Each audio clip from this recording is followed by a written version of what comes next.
Young rebel star Prabhas హీరోగా ఫౌజీ చిత్రం తెరకెక్కుతున్న సంగతి సినీ ప్రియులకు తెలిసిందే. ఈ చిత్రం రాఘవపూడి దర్శకత్వంలో మైత్రి మూవీ మేకర్ సంస్థ నిర్మిస్తుంది. ఇందులో హమాన్ని కథానాయికగా పరిచయం అవుతుంది. భిన్నమైన కథాంశంతో తెరకెక్కుతున్న ఈ చిత్రం గురించి ఎలాంటి వివరాలు బయటకు రానివ్వకుండా మేకర్స్ చిత్రీకరణ చేస్తున్నారు.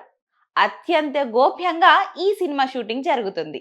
అయితే ఈ సినిమా పనులు శరవేగంగా జరుగుతున్నాయి.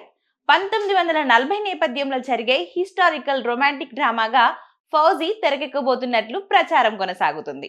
ఇందులో ప్రభాస్ సైనికుడిగా కనిపించబోతున్నట్లు విశ్వసనీయ వర్గాల సమాచారం. 60% షూటింగ్ పూర్తయినట్లు కూడా తెలిసింది. ఇంకా ప్రభాస్ కు 35 రోజుల షూటింగ్ మిగిలి ఉంది. అయితే ఈ సినిమా తర్వాత సీక్వెల్ కూడా ఉంటుందంటున్నారు. అనుకూలిస్తే వచ్చే ఏడాది ఆగస్టు నెలలో ఈ సినిమాను ప్రేక్షకుల ముందుకు తీసుకురావడానికి మైత్రి మూవీస్ సంస్థ ప్రయత్నిస్తున్నట్లు తెలుస్తుంది. అయితే విశ్వసనీయ వర్గాల నుంచి ఈ సమాచారం మనకు అందుతుంది. విశాల్ చంద్రశేఖర్ ఈ చిత్రానికి సంగీతం అందిస్తున్నారు. దర్శకుడు హను రాఘవపూడి సున్నితమైన భావోద్వేగాలను చిత్రీకరించడంలో సిద్ధహస్తుడు కావడంతో చాలా కాలం తర్వాత ప్రభాస్ నుంచి ఒక మంచి ప్రేమ కథ కావడంతో ఫౌజీపై అంచనాలు భారీగా ఉన్నాయి. ఇంకా ప్రభాస్ అభిమానులను ఎంతవరకు ఈ మూవీ ఆకట్టుకుంటుందో వేచి చూడాల్సిందే మరి.